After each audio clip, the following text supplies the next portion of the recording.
Hi all. അപ്പോൾ ഇന്ന് നമ്മൾ വന്നിരിക്കുന്നത് കേട്ടറ്റ് സൈക്കോളജി ക്വസ്റ്റ്യൻസ് ആയിട്ടാണ്. ഇത് പ്രീവിയസ് ഇയർ ക്വസ്റ്റ്യൻസ് ആണ്. സോ വളരെ ഇമ്പോർട്ടൻ്റ് ആയിട്ടുള്ള ക്വസ്റ്റ്യൻസ് ആണ്. അപ്പോൾ നമ്മൾ ഇത് നിങ്ങളൊരു ഡെയിലി ഒന്ന് ജസ്റ്റ് നോക്കി പോകുക. അതായത് നമ്മൾ ഫ്രീ ആയിട്ടിരിക്കുന്ന സമയത്ത് അല്ലെങ്കിൽ നല്ല മഴയൊക്കെ അല്ലേ, അപ്പോൾ ഒന്ന് ഒരു ചൂട് ചായയൊക്കെ കുടിക്കുന്ന സമയത്ത് ഈ ഒരു 10 ക്വസ്റ്റ്യൻ കൂടെ ഒന്ന് വായിച്ച് പോവുക. ഡെയിലി വായിച്ച് പോവുക. അപ്പോൾ നിങ്ങളുടെ മനസ്സിലേക്ക് ഈ ക്വസ്റ്റ്യൻസ് എല്ലാം പതിയും. സോ നമുക്ക് ക്വസ്റ്റ്യൻസിലേക്ക് പോവാം. അതുപോലെ നമ്മുടെ ചാനൽ ദ ലേണിംഗ് ട്രാക്ക് എന്ന് പറയുന്ന നമ്മുടെ യൂട്യൂബ് ചാനൽ എല്ലാവരും സബ്സ്ക്രൈബ് ചെയ്യുക കേട്ടോ. അതുപോലെ നമ്മുടെ ചാനൽ ഫോളോ ചെയ്യാം. എന്തെങ്കിലും നിങ്ങളുടെ അഭിപ്രായങ്ങളൊക്കെ ഒന്ന് കമൻറ്റ് ചെയ്യുക, ഷെയർ ചെയ്ത് കൊടുക്കുക. സോ നമുക്ക് ഇന്നത്തെ ക്ലാസ്സിലേക്ക് പോവാം.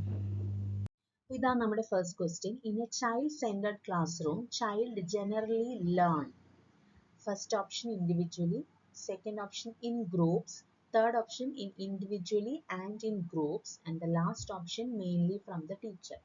അപ്പോൾ ചൈൽഡ് സെൻറ്റേർഡ് ക്ലാസ് റൂം എന്ന് പറയുന്നത് എന്താണ്? വിദ്യാർത്ഥി കേന്ദ്രീകൃത ക്ലാസ് മുറി അല്ലേ, വിദ്യാർത്ഥിയെ കേന്ദ്രീകരിച്ചിട്ടുള്ള ഒരു ക്ലാസ് മുറി. അപ്പോൾ അവിടെ എങ്ങനെയായിരിക്കും ആ കുട്ടി പഠിക്കുന്നത്?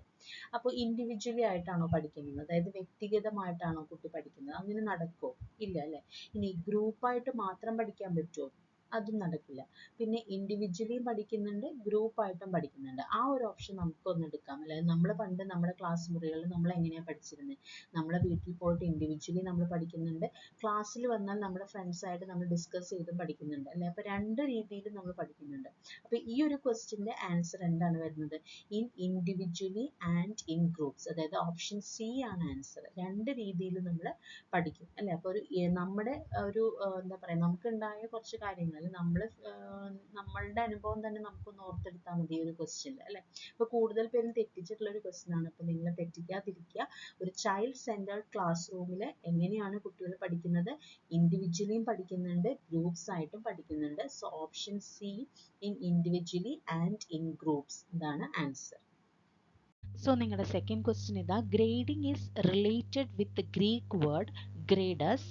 The meaning of this word is dash. Okay, അപ്പോൾ ഗ്രേഡിംഗ് എന്ന് പറയുന്ന സിസ്റ്റം നമുക്കറിയാമല്ലേ, നമ്മുടെ സ്കൂളിലെല്ലാം നമ്മൾ ഗ്രേഡിംഗ് സിസ്റ്റമാണ്. അപ്പോൾ ഈ ഗ്രേഡിംഗ് സിസ്റ്റം ഒറിജിനേറ്റ് ചെയ്ത് ഗ്രേഡസ് എന്ന് പറയുന്നൊരു വാക്കിൽ നിന്നാണ്. ഓക്കെ, സോ അതിൻ്റെ മീനിങ് എന്താണെന്നാണ് ചോദിച്ചിരിക്കുന്നത്. അപ്പോൾ first option step, second option success, third option measure, and the last option is evaluate. So എന്താണ് ആൻസർ? സ്റ്റെപ്പാണ് കേട്ടോ. പടി എന്നുള്ളതാണ് ഗ്രേഡസിൻ്റെ മീനിങ്. നമ്മൾക്ക് ചിലപ്പോൾ തെറ്റാം, അതായത് മെഷർ അല്ലെങ്കിൽ അളക്കുക എന്നുള്ളൊരു മീനിങ് വരാം. ഒരിക്കലും അങ്ങനെ ചിന്തിക്കരുത്. ഗ്രേഡിംഗ് അല്ലെങ്കിൽ ഗ്രേഡസ് എന്ന് പറയുന്നത് സ്റ്റെപ്പ്, പടിപടിയായിട്ട് ചെയ്യുന്ന ഒരു ക്രമീകരണം അല്ലേ. അപ്പോൾ പടിപടിയായിട്ട് നമ്മൾ കുട്ടികളെ മെഷർ ചെയ്യുന്നു അല്ലെങ്കിൽ കുട്ടികളെ വിലയിരുത്തുന്നു നമുക്ക് വേണമെങ്കിൽ നോക്കാം അല്ലേ, വേണമെങ്കിൽ പറയാം. അപ്പോൾ ഗ്രേഡസ് എന്ന് പറയുന്ന അതിൻ്റെ മീനിങ് വരുന്നത് സ്റ്റെപ്പാണ്, വേറെ ഒന്നും അല്ല. സക്സസ് അല്ല, മെഷർ അല്ല, ഇവാലുവേറ്റ് അല്ല. ഓക്കെ, ഗ്രേഡിംഗ് എന്ന് പറയുന്ന വേർഡ് വന്നിരിക്കുന്ന ഗ്രേഡസ് എന്ന് പറഞ്ഞ വാക്കിൽ നിന്നാണ്. അതിൻ്റെ മീനിങ് സ്റ്റെപ്പാണെന്ന് തന്നെ ഓർത്തിരിക്കുക കേട്ടോ. Third question. He was a Russian scientist, one of the famous figures in the history of psychology, who discovered many of the findings related with classical conditioning.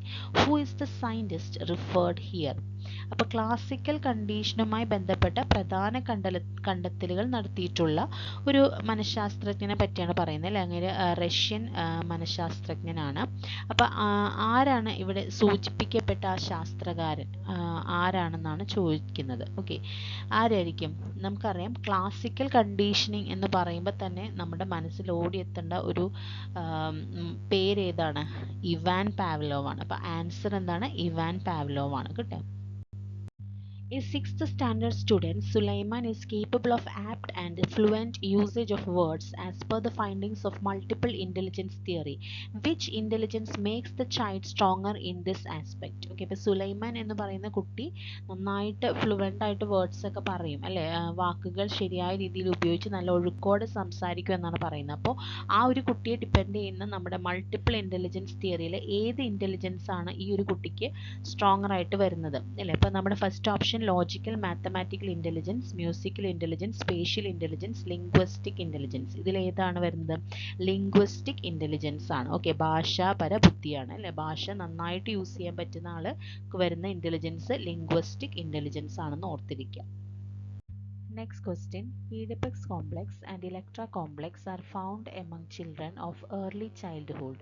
This was discussed by. ആരാണിത് discuss ചെയ്തത്? നിങ്ങൾ theory എല്ലാം പഠിച്ചതാണല്ലേ. അപ്പോൾ ഇതിൻ്റെ answer Sigmund Freud ആണ്. Okay. Next question. The study about gifted children was initiated by Terman, Spearman, Thurstone, Thorndike. ആരാണ്? നമ്മൾ പഠിച്ചതാണ് അല്ലേ. ഗിഫ്റ്റഡ് ചിൽഡ്രനെ പറ്റിയെല്ലാം സ്റ്റഡി ചെയ്തത് ടെർമാൻ ആണ് കേട്ടോ, ഓർത്തിരിക്കുക. Next question. The feeling of shame and doubt develops in which stage of an individual? Option: infancy stage, childhood stage, adolescent stage, adulthood stage. ഏതാണ് ആൻസർ? നമുക്കറിയാം ഇൻഫൻസി എന്ന് പറയുമ്പോൾ പൂർവ്വ ബാല്യഘട്ടമാണ്, പിന്നെ ചൈൽഡ്ഹുഡ് ബാല്യഘട്ടമാണ്, അഡോളസൻസ് എന്ന് പറഞ്ഞാൽ കൗമാരമാണ്, അഡൾട്ട്ഹുഡ് എന്ന് വെച്ചാൽ മുതിർന്നവരാണ് അല്ലേ. അപ്പം അതിന് ആൻസർ വരുന്നത് ചൈൽഡ്ഹുഡ് സ്റ്റേജിലാണ് ഷെയിം ആൻഡ് ഡൗട്ട് വരുന്നത്. Next question. The mental age of Abhinav is 15. His chronological age is 10. What is his IQ? First option: greater than 150, less than 150, equal to 150, either greater than 150 or less than 150. എന്താണ് answer? നമുക്കറിയാം ഐക്യുവിൻ്റെ equation എന്താണ്? Mental age by chronological age into 100 ആണ് അല്ലേ. അപ്പോൾ mental age എന്ന് പറയുന്നത് ഇവിടെ 15 ആണ് മെൻ്റൽ ഏജ്. അപ്പോൾ ക്രൊണോളജിക്കൽ ഏജ് എന്താണ്? 10 ആണ്. അങ്ങനെയാണെങ്കിൽ IQ എന്ന് പറയുന്നത് എത്ര വരും? ജസ്റ്റ് ആ ഫോർമുലയിൽ സബ്സ്റ്റിറ്റ്യൂട്ട് ചെയ്യാൻ നമുക്ക് ആൻസർ കിട്ടുന്നത് 150 ആണ്. സോ ഈക്വൽ ടു 150 ആണ് answer. Next question. Emotional intelligence was explained and popularized by. ആരാണ്? First option Alfred Binet, second option Daniel Goleman, third option Charles Spearman, last one Howard Gardner. ആരാണ്? Daniel Goleman ആണെന്ന് ഓർക്കുക കേട്ടോ. Daniel Goleman is a psychologist who popularized the concept of emotional intelligence. ഓർത്തിരിക്കുക. Last question. Which of the following is not a stage of Bruner's cognitive development? ഏതാണ്? Bruner നമുക്കറിയാം first option inactive, second adaptive, third option iconic, last symbolic. ഏതാണ്? Jerome Bruner proposed 3 stages of cognitive development അല്ലേ. Enactive, iconic, symbolic. അങ്ങനെ 3 cognitive development stages ആണ് നമ്മുടെ ജെറോമസ് Bruner കൊണ്ടുവന്നത്. അപ്പോൾ ഇതിലേതാണ് അപ്പോൾ വരുന്നത്?